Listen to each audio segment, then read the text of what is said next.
കേരളത്തിലെ ക്രൈസ്തവ വിഭാഗങ്ങൾ നേരിടുന്ന സാമൂഹികവും സാമ്പത്തികവും വിദ്യാഭ്യാസപരവുമായ പിന്നാക്കാവസ്ഥകൾ പഠിക്കുന്നതിനായി നിയോഗിക്കപ്പെട്ടതാണ് ജസ്റ്റിസ് ജെ.ബി. കോശി കമ്മീഷൻ.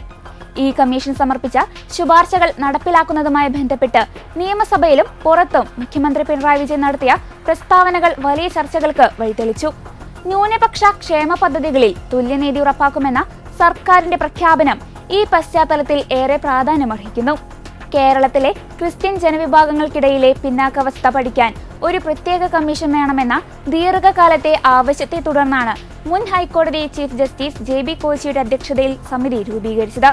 കമ്മീഷൻ സംസ്ഥാനത്തുടനീളം സഞ്ചരിച്ച് വിവിധ ക്രൈസ്തവ സഭാ പ്രതിനിധികളിൽ നിന്നും പൊതുജനങ്ങളിൽ നിന്നും അഭിപ്രായങ്ങൾ തേടുകയും പഠനങ്ങൾ നടത്തുകയും ചെയ്തു. ആയിരക്കണക്കിന് പരാതികളും നിർദ്ദേശങ്ങളും പരിഗണിച്ച ശേഷമാണ് കമ്മീഷൻ സർക്കാരിന് റിപ്പോർട്ട് സമർപ്പിച്ചത്. ജെ.ബി. കോശി കമ്മീഷൻ റിപ്പോർട്ടിലെ ശുപാർശകൾ ഗൗരവത്തോടെയാണ് സർക്കാർ കാണുന്നതെന്ന് മുഖ്യമന്ത്രി പിണറായി വിജയൻ വ്യക്തമാക്കിയിട്ടുണ്ട്. റിപ്പോർട്ട് നടപ്പിലാക്കുന്നതിന്റെ ഭാഗമായി വിവിധ വകുപ്പുകൾക്ക് നിർദ്ദേശങ്ങൾ നൽകി കഴിഞ്ഞുവെന്നും അദ്ദേഹം പറഞ്ഞു. കമ്മീഷൻ റിപ്പോർട്ടിലെ ശുപാർശകൾ നടപ്പിലാക്കുന്നതുമായി ബന്ധപ്പെട്ട് തെറ്റിദ്ധാരണാജനകമായ വാർത്തകൾ പുറത്തു വരുന്നുണ്ട്. റിപ്പോർട്ടിലെ ശുപാർശകൾ നടപ്പിലാക്കിയതിലെ പുരോഗതി ചർച്ച ചെയ്യാൻ കഴിഞ്ഞ ദിവസം യോഗം ചേർന്നിരുന്നു. കമ്മീഷൻ സമർപ്പിച്ച 284 ശുപാർശകൾ, 45 ഉപശുപാർശകൾ ഇവയാണ് സംസ്ഥാന സർക്കാർ പരിഗണിച്ചത്. ഇതിൽ സർക്കാരിൻ്റെ 17 വകുപ്പുകൾ പൂർണ്ണമായി ശുപാർശ നടപ്പിലാക്കി. ഈ 284 ശുപാർശകളും 45 ഉപശുപാർശകളും, അവയിൽ 220 ശുപാർശകളിലും ഉപശുപാർശകളിലും നടപടികൾ പൂർത്തിയാക്കി കഴിഞ്ഞിട്ടുണ്ട്. 7 ശുപാർശകൾ മന്ത്രിസഭയുടെ പരിഗണനയ്ക്കായി സമർപ്പിക്കുന്നതിന് അതത് വകുപ്പുകൾ നടപടി സ്വീകരിച്ചു വരികയാണ്. നിലവിലെ നിയമങ്ങൾക്ക് വിധേയമായി പരിഗണിക്കാൻ കഴിയുന്ന വിഷയങ്ങളിൽ വേഗത്തിൽ നടപടി പൂർത്തീകരിച്ചിട്ടുണ്ട്. നടപടി പൂർത്തിയാക്കാൻ ശേഷിക്കുന്ന ശുപാർശകൾ നിലവിൽ പ്രാബല്യത്തിലുള്ള കേന്ദ്ര സംസ്ഥാന നിയമങ്ങൾ, ചട്ടങ്ങൾ, കോടതി ഉത്തരവുകൾ എന്നിവയിൽ മാറ്റം വരുത്തിയാലോ മറ്റ് വകുപ്പുകളിൽ നിന്ന് സമ്മതപത്രം ലഭ്യമാക്കിയാലോ മാത്രമേ നടപ്പിലാക്കാൻ സാധിക്കൂ. മറ്റ് വകുപ്പുകളുമായി ചർച്ച ചെയ്യേണ്ട വിഷയങ്ങളിൽ പെട്ടെന്ന് തീരുമാനമെടുത്ത് കമ്മീഷൻ റിപ്പോർട്ട് നടപ്പിലാക്കാൻ നിർദ്ദേശം നൽകിയിട്ടുണ്ട്. 2020 നവംബർ 5-നാണ് ജെ.ബി. കോശി കമ്മീഷനെ നിയമിച്ച് ഉത്തരവാകുന്നത്. കമ്മീഷൻ ശുപാർശകൾ ത്വരിതഗതിയിൽ നടപ്പിലാക്കുന്നതിനായി മുഖ്യമന്ത്രിയുടെ അധ്യക്ഷതയിൽ 2025 ഫെബ്രുവരി 17-നും യോഗം ചേർന്നിരുന്നു. ന്യൂനപക്ഷ ക്ഷേമ വകുപ്പ് മന്ത്രിയുടെ അധ്യക്ഷതയിൽ സെക്രട്ടറിമാരുടെ യോഗം നടത്തുകയുണ്ടായി. ചീഫ് സെക്രട്ടറിയും വകുപ്പ് തലവന്മാരുമായി 5 തവണ വിഷയം ചർച്ച ചെയ്യാൻ യോഗങ്ങൾ ചേർന്നിട്ടുണ്ട്. പലതവണ ന്യൂനപക്ഷ ക്ഷേമ വകുപ്പ് സെക്രട്ടറി തലത്തിലും യോഗം ചേർന്ന് നടപടികൾ അവലോകനം നടത്തുകയുമുണ്ടായി. സാധ്യമായ എല്ലാ നടപടികളും ഇക്കാര്യത്തിൽ സർക്കാർ സ്വീകരിച്ചിട്ടുണ്ട്. തുറന്നുള്ള നടപടികൾ വേഗതയിൽ പൂർത്തിയാക്കുന്നതിന് ചീഫ് സെക്രട്ടറി തലത്തിൽ സെക്രട്ടറിമാരുടെ യോഗം ചേർന്ന് നടപടികൾ സ്വീകരിക്കാൻ തീരുമാനിച്ചിട്ടുമുണ്ട്. ഇക്കാര്യത്തിൽ ആർക്കും ആശങ്കയുണ്ടാകേണ്ടതില്ല എന്നാണ് വ്യക്തമാക്കാനുള്ളത്. ഇത് സംബന്ധിച്ച് ഒട്ടേറെ ആശയക്കുഴപ്പങ്ങളും അവ്യക്തതകളും നിലനിൽക്കുന്നതുകൊണ്ട് ഇതുമായി ബന്ധപ്പെട്ട് കാര്യങ്ങൾ അറിയാൻ താല്പര്യമുള്ള ന്യൂനപക്ഷ വിഭാഗത്തിലെ ഒട്ടേറെ സംഘടനകൾ അവരെ ഫെബ്രുവരി 6 വെള്ളിയാഴ്ച വിളിച്ചു ചേർക്കുന്നുണ്ട്. സെക്രട്ടേറിയറ്റിലെ മുഖ്യമന്ത്രിയുടെ കോൺഫറൻസ് ഹാളിൽ യോഗം ചേർന്നുകൊണ്ട് കാര്യങ്ങൾ അവരുടെ മുന്നിൽ വിശദമാക്കാൻ ഉദ്ദേശിക്കുകയാണ്. എന്നാൽ കേരളത്തിലെ ക്രൈസ്തവ സമൂഹത്തിന്റെ പിന്നാക്കാവസ്ഥ പഠിക്കാൻ നിയോഗിച്ച ജസ്റ്റിസ് JB കോശി കമ്മീഷൻ റിപ്പോർട്ടിനെ ചൊല്ലി സംസ്ഥാന രാഷ്ട്രീയത്തിൽ വലിയ സംവാദങ്ങളാണ് നടക്കുന്നത്. റിപ്പോർട്ട് സമർപ്പിച്ച് 33 മാസങ്ങൾ പിന്നിട്ടിട്ടും അത് പരസ്യപ്പെടുത്താത്ത സർക്കാർ നിലപാടിനെതിരെ BJP നേതാവ് ഷോൺ ജോർജ് ഉന്നയിക്കുന്ന വിമർശനങ്ങൾ ഈ വിഷയത്തിലെ ഗൗരവം വർദ്ധിപ്പിക്കുന്നു. റിപ്പോർട്ട് ഒളിച്ചുവെക്കുന്നതിലൂടെ സർക്കാർ ക്രൈസ്തവ സമൂഹത്തെ വഞ്ചിക്കുകയാണെന്ന ആക്ഷേപമാണ് അദ്ദേഹം ഉയർത്തുന്നത്. പത്രസമ്മേളനത്തിൽ JB കോശി കമ്മീഷനിലെ 222 നിർദ്ദേശങ്ങൾ വിവിധ വകുപ്പുകൾ വഴി നടപ്പിലാക്കി എന്നുള്ള ഒരു അവകാശവാദം അദ്ദേഹം ഉന്നയിക്കുകയുണ്ടായി. ഭാരതീയ ജനതാ പാർട്ടിക്ക് ബഹുമാനപ്പെട്ട മുഖ്യമന്ത്രിയോട് പറയാനുള്ളത്, കേരളത്തിൻ്റെ ചരിത്രത്തിൽ ആദ്യമായിട്ടായിരിക്കും ഒരു കമ്മീഷൻ റിപ്പോർട്ട് ഇത്തരത്തിൽ പൂഴ്ത്തിവെച്ചുകൊണ്ട് അതിലെ നിർദ്ദേശങ്ങൾ നടപ്പിലാക്കുന്നു. ബഹുമാനപ്പെട്ട മുഖ്യമന്ത്രിക്ക് ധൈര്യമുണ്ടെങ്കിൽ, വാക്കുകൾക്ക് ആത്മാർത്ഥതയുണ്ടെങ്കിൽ ആ കമ്മീഷൻ റിപ്പോർട്ട് പബ്ലിഷ് ചെയ്യുവാൻ, ആ കമ്മീഷൻ റിപ്പോർട്ട് പ്രസിദ്ധീകരിക്കുവാൻ മുഖ്യമന്ത്രി തയ്യാറാകണം. കാണാമറയത്ത് ഒളിച്ചു വെക്കുവാൻ ഇത് പോസ്കോ കേസിലെ FIR ഒന്നുമല്ല. അപ്പം അതുകൊണ്ട് ഇത് പബ്ലിഷ് ചെയ്യാനും ഇത് പൊതുസമൂഹത്തിൽ അതിനെക്കുറിച്ചുള്ള നിർദ്ദേശങ്ങൾ എന്താണെന്ന് പൊതുസമൂഹം ചർച്ച ചെയ്യാനുമൊക്കെ അവസരമുണ്ടാകണം. കഴിഞ്ഞ തെരഞ്ഞെടുപ്പ് സമയത്ത് 2020 ഈ പിണറായി വിജയൻ സർക്കാരിൻ്റെ കാപട്യം കൃത്യമായി വെളിവാക്കുന്ന ഒരു കാര്യമാണ് ഈ തെരഞ്ഞെടുപ്പിൽ നമുക്ക് മനസ്സിലാകുന്നത്. 2021 തെരഞ്ഞെടുപ്പ് സമയത്ത് 2020 നവംബർ മാസത്തിലാണ് ക്രൈസ്തവ സമൂഹത്തിൻ്റെ പിന്നോക്കാവസ്ഥ പഠിക്കാൻ ഇത്തരത്തിലൊരു കമ്മീഷനെ സർക്കാർ നിയമിക്കുന്നത്.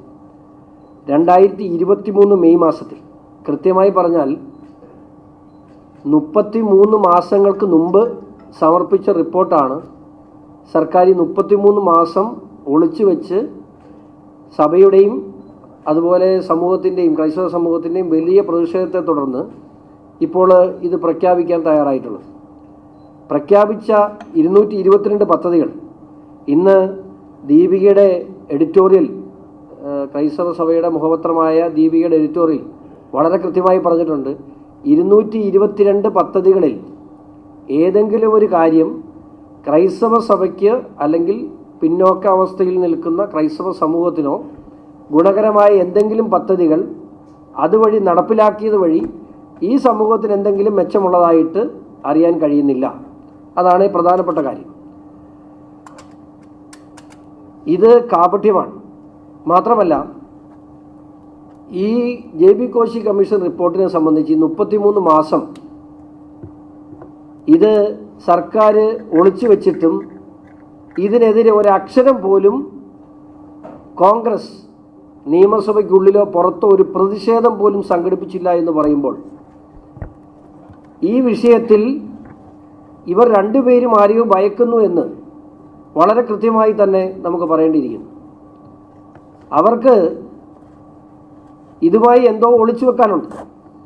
അതുകൊണ്ട് തന്നെയാണ് കോടിക്കണക്കിന് രൂപ ചെലവഴിച്ച് സംസ്ഥാനത്തുടനീളം സിറ്റിങ്ങുകൾ നടത്തി, അഭിപ്രായങ്ങൾ സ്വരൂപിച്ച്, പഠനങ്ങൾ നടത്തി സമഗ്രമായ റിപ്പോർട്ട്, വലിയ റിപ്പോർട്ടാണ്.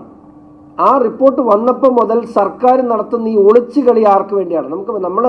നമ്മുടെ പണം ഉപയോഗിച്ച് ഞാൻ 2 പ്രാവശ്യം ഈ റിപ്പോർട്ടിൻ്റെ കോപ്പി ആവശ്യപ്പെട്ട് വിവരാവകാശം കൊടുത്ത ഒരാളാണ്. നമുക്ക് കിട്ടുന്ന മറുപടി, ആ റിപ്പോർട്ട് വിവിധ വകുപ്പുകൾക്ക് അതിൻ്റെ നിർദ്ദേശങ്ങളെ സംബന്ധിച്ച് പഠിക്കുവാനായി അയച്ചു കൊടുത്തിരിക്കുകയാണ്. അപ്പോൾ ആ റിപ്പോർട്ട് പൊതുജനങ്ങൾക്ക് ഇപ്പോഴും കൊടുത്തിട്ടില്ല, അതിന് അനുവദനീയമല്ല. നമുക്കറിയാം 2007 സച്ചാർ കമ്മീഷന് ശേഷം പാലോളി കമ്മിറ്റി വന്ന സമയത്ത് ഈ ഒളിച്ചുകളിയൊന്നും ആർക്കും ഇല്ലായിരുന്നു. 28 ദിവസം കൊണ്ടാണ് ആ കമ്മിറ്റി റിപ്പോർട്ട് നടപ്പിലാക്കിയത്. നല്ല കാര്യം. പിന്നോക്കാവസ്ഥ അനുഭവിക്കുന്ന ഒരു ന്യൂനപക്ഷ വിഭാഗത്തിന് അതിന് നടപ്പിലാക്കാൻ കഴിഞ്ഞത് നല്ലതായി തന്നെ BJP കരുതുന്നു. പക്ഷേ അതിൽ തിരിച്ചു വ്യത്യാസം പാടില്ല.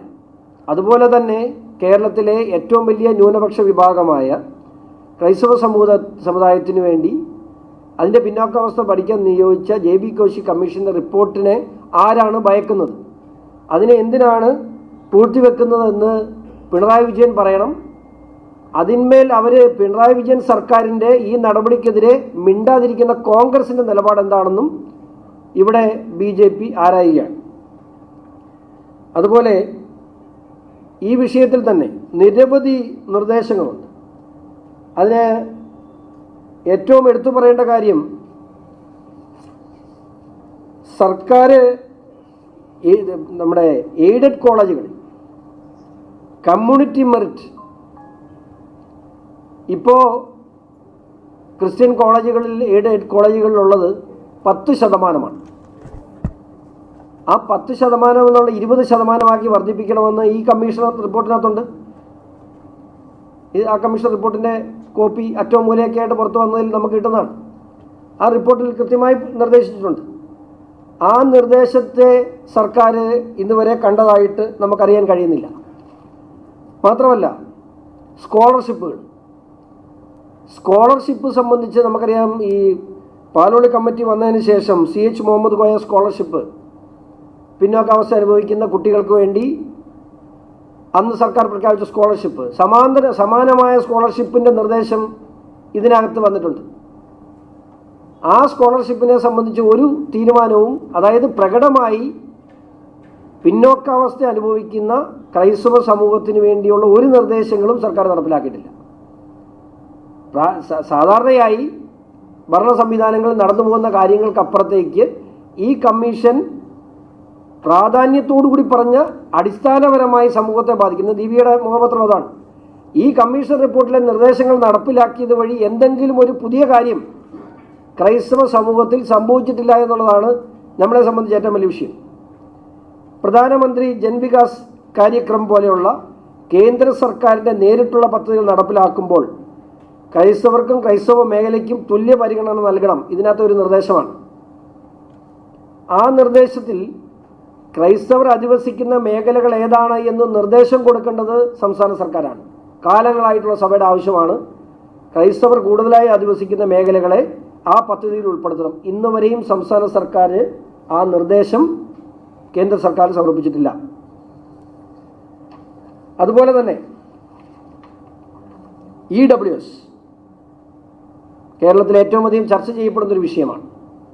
2018 നരേന്ദ്രമോദി സർക്കാർ കൊണ്ടുവന്ന മുന്നോക്കക്കാരിലെ സാമ്പത്തിക പിന്നോക്കാവസ്ഥ അനുഭവിക്കുന്നവർക്കുള്ള EWS ഈ JB കോശി കമ്മീഷൻ വളരെ കൃത്യമായി പറഞ്ഞിട്ടുണ്ട്. കാർഷിക മേഖല തകർന്നിരിക്കുന്നു. അതിൻ്റെ മാനദണ്ഡം സംസ്ഥാന സർക്കാർ നിർണ്ണയിക്കുമ്പോൾ 2.5 ഏക്കർ എന്ന് പറയുന്ന മാനദണ്ഡം മാറ്റണം. 1000 സ്ക്വയർ ഫീറ്റ് കെട്ടിടമെന്ന് പറയുന്ന മാനദണ്ഡം മാറ്റണം. അതിൽ പിന്നോക്കാവസ്ഥ അനുഭവിക്കുന്ന ക്രൈസ്തവ വിഭാഗത്തിൽ മാത്രമല്ല, കാർഷിക മേഖലയിൽ, പ്രത്യേകിച്ചും കുടിയേറ്റ കാർഷിക മേഖലയിലെ ഏക്കറേജിനെ കൃത്യമായി പുറംനിർണ്ണയിക്കണം. ഇതുവരെ ഒന്നും ചെയ്തിട്ടില്ല.